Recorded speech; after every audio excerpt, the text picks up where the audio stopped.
So I went through the Python course with Harvard last month, and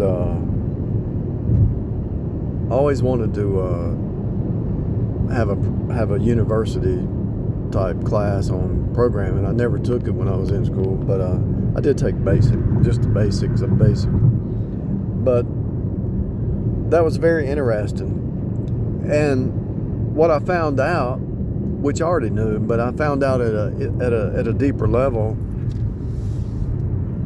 that it doesn't matter if it's Python, it doesn't matter if it's C++, it doesn't matter if it's C#, it doesn't matter if it's Java, it doesn't matter, whatever program it doesn't matter if it's PHP. They're all pretty much the same. And so it's a fractal. Now, one will be used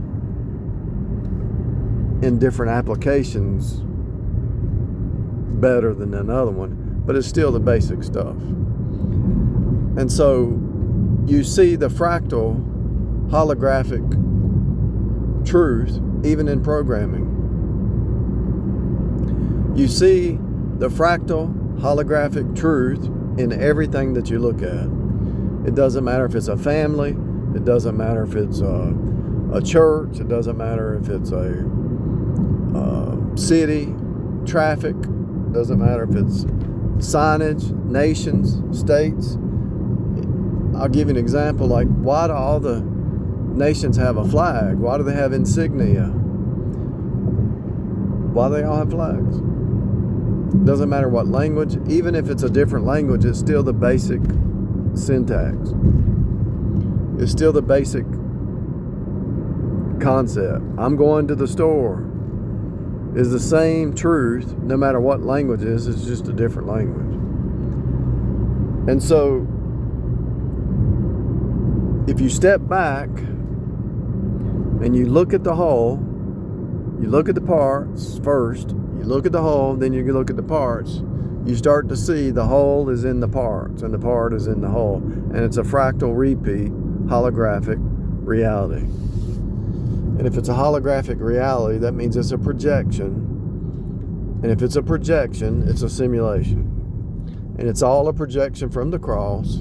What happened at the cross, the flesh versus the spirit. And there's only 4 root words: cut, turn, union, and flow. And so no matter what you look at or what you listen to, the red versus the blue, the telephone poles, the sound, the phonics, the shapes, the squares, the circles, the transformers, the fences, the mailboxes, no matter what you look at, the shape has a deeper meaning.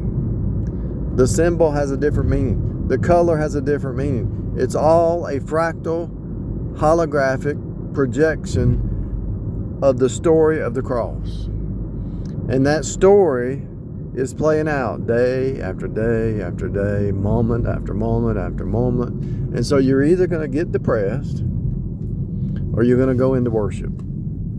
You're either going to get depressed and get into some kind of addiction, or you're going into worship. There's no other choice. You're either going to worship yourself and you're going to get tired of that. God is unlimited, but you're not. And so you're going to either worship yourself or somebody else, and that's going to get old. Right? It's going to get old. Or you're going to worship God. So it doesn't matter which language you learn, which programming language you learn, which skill you learn, which career you take, which path you take. Every path leads back to Jesus, whether you want to hear that or not. I'm not saying you can believe there's only one way, but I'm saying a lot of people go this path or this path, but they all lead back to the one path, which is Jesus, if they're really seeking truth. If they're not looking for the truth and they're just looking for what feels good, they won't find Jesus. But if they really seek the truth, they'll find Jesus. That's the deal, people. That is the deal.